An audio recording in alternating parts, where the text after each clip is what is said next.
Good morning and welcome to our channel. बच्चों, आज हम एक इम्पॉर्टेंट टॉपिक डिस्कस करेंगे जो एग्जाम में आता ही है, Rikli and Jones senior citizen fitness test. Senior citizen fitness test यानी ये जो टेस्ट है ये सीनियर सिटीजन के लिए है और ये डेवलप किसने किया था? रिकली एंड जोन्स ने। तो आइए शुरू करते हैं Rikli and Jones senior citizen fitness test. सबसे पहले इसका introduction. The senior citizen fitness test was developed by doctor Robert Rikli and doctor Jessie Jones in 2001। ये जो टेस्ट है वो डॉक्टर रॉबर्ट रिकली ने और डॉक्टर जेसी जोन्स ने 2001 में डेवलप किया था और ये किसके लिए है? सीनियर सिटीजन के लिए टेस्ट है। उसके बाद में इसका पर्पज क्या है? The purpose of this test is to assess या measure the functional fitness of older adults. मतलब इसका जो मेन फंक्शन है वो ये है कि ओल्डर जो अडल्ट्स हैं उनकी फिटनेस को मेजर करने के लिए इस टेस्ट को डेवलप किया गया है। ठीक है, इस टेस्ट में काफ़ी टेस्ट हैं, काफ़ी इवेंट है। तो सबसे पहला जो है वो है chair stand test. Chair stand test, इसका पर्पज क्या है? The main purpose of this test is to measure the lower body strength. Chair stand test का जो मेन पर्पज है वो मेजर करना है किसका? लोअर बॉडी स्ट्रेंथ को। हमारी लोअर बॉडी स्ट्रेंथ जो है उसको मेजर करने के लिए टेस्ट किया जाता है और particularly the strength of leg, और खास तौर के ऊपर लेग की जो स्ट्रेंथ है उसको मेजर करने के लिए ये वाला टेस्ट सीनियर सिटीजन को करवाया जाता है। क्योंकि देखो, पैरों से हमें चलना है, दौड़ना है, बस पे चढ़ना है, गाड़ी में चढ़ना है, ठीक है, स्टेयर के ऊपर चढ़ना है, तो पैर तो बड़े इंपॉर्टेंट है, जिंदगी इसी से चलती है। ठीक है, तो इनकी स्ट्रेंथ को मेजर करने के लिए हम लोग टेस्ट करवाते हैं चेयर स्टैंड टेस्ट। ओके, अब उसके अंदर इक्विपमेंट रिक्वायर्ड, कौन कौन से इक्विपमेंट है जिनकी रिक्वायरमेंट होती है? सबसे पहले a chair with a straight back, chair with a straight back, जिसकी बैक जो है वो स्ट्रेट हो, and A seat of at least 44 centimetre, 44 centimetre की उसकी सीट होनी चाहिए, एंड ए स्टॉप वॉच, और एक स्टॉप वॉच भी होनी चाहिए। एक चेयर हो जिसकी बैक बिल्कुल स्ट्रेट हो और जिसकी सीट जो है वो 44 सेंटीमीटर की होनी चाहिए, और एक स्टॉप वॉच हम लोगों को चाहिए। ठीक है, उसके बाद में आप इंस्ट्रक्शन फॉर पार्टिसिपेंट्स जो है उनको क्या इंस्ट्रक्शन देंगे? पहला, the participant should sit in the middle of the chair. The participant है जो उसको चेयर के बिल्कुल बीच में बैठना है, किनारे पे नहीं बैठना, क्योंकि हमें उनके सेफ्टी मेजर्स को भी ध्यान रखना है, क्योंकि ये जो टेस्ट है हम सीनियर सिटीजन के लिए करवा रहे हैं। ठीक है, तो उनकी सेफ्टी को भी ध्यान में रखना है। अगर वो किनारे पे बैठेंगे तो गिर सकते हैं, अनबैलेंस हो सकते हैं। ठीक है, इसलिए उनको कहाँ बैठना है?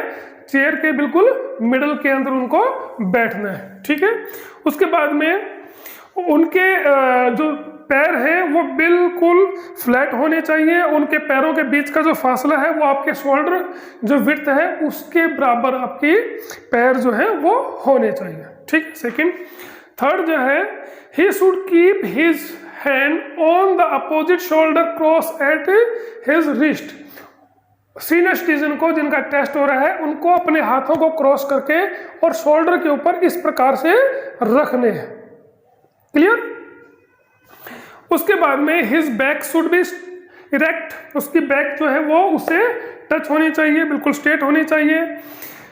Repeat standing up and sitting down for 30 seconds, और उसको 30 सेकेंड तक ये टेस्ट करना है, जिसमें उसको बैठना है, खड़े होना है, बैठना है, खड़े होना है, इस प्रकार से 30 सेकेंड तक उसको जो है टेस्ट करना है। ठीक है, ये इंस्ट्रक्शन हम सीनियर सिटीजन को देंगे जिसका टेस्ट हो रहा है। अब उसके बाद में procedure, keep the chair against the wall. Chair जो है वो कहाँ होनी चाहिए? वो वॉल के पास में, दीवार के साथ में लगी हुई होनी चाहिए, क्योंकि मैंने पहले बताया सेफ्टी मेजर्स जरूरी है।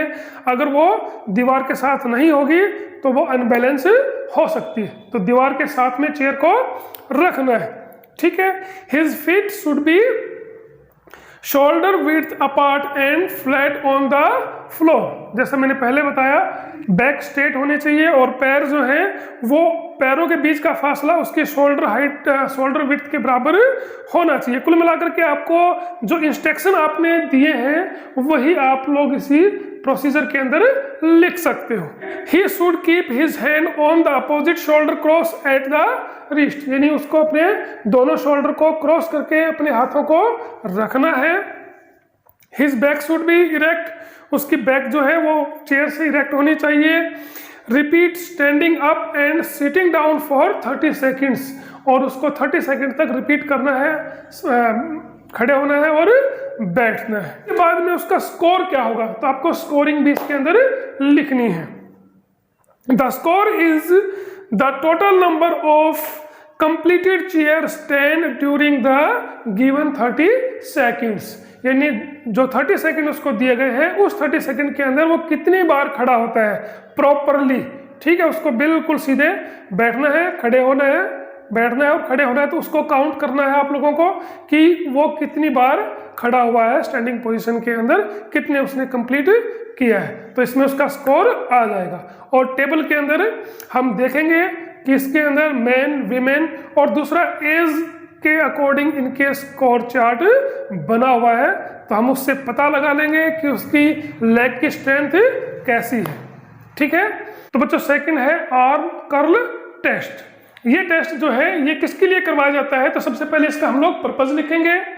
The main purpose of this test is to assess the upper body strength. इस टेस्ट के अंदर अपर बॉडी स्ट्रेंथ जो है वो मेजर की जाती है, और स्पेशली आपके हाथों की जो स्ट्रेंथ है वो इस टेस्ट के द्वारा मेजर की जाती है। ठीक है, क्योंकि हाथ ही है जिससे हम अपनी डे टू डे लाइफ की बहुत सी एक्टिविटी को करते हैं बच्चों। ठीक है, अब इसके अंदर इक्विपमेंट रिक्वायर्ड, कौन कौन से इक्विपमेंट की हमें रिक्वायरमेंट होती है। A 5 pound weight for women and 8 pound weight for man. इसके अंदर वेट हम लोगों को चाहिएगा 5 पाउंड तो वीमेन के लिए और 8 पाउंड जो है वो मैन के लिए हम लोगों को वेट चाहिएगा। A chair without arm and A stop watch. एक चेयर हम लोगों को चाहिएगी विदाउट आर्म्स, जिसके हैंडल ना हो, ताकि हम अच्छे से कर्ल अप कर सकें, और एक स्टॉप वॉच भी हमको चाहिएगी, क्योंकि इस टेस्ट का जो ड्यूरेशन टाइम है वो 30 सेकेंड होता है। ठीक है, अब इसका प्रोसीजर देख लेते हैं। The aim of the test is to find out the maximum number of arm curl that one can complete in 30 second. इस टेस्ट का मेन पर्पस जो है वो ये है कि 30 सेकेंड के अंदर वो maximum number of arm curl कर सके।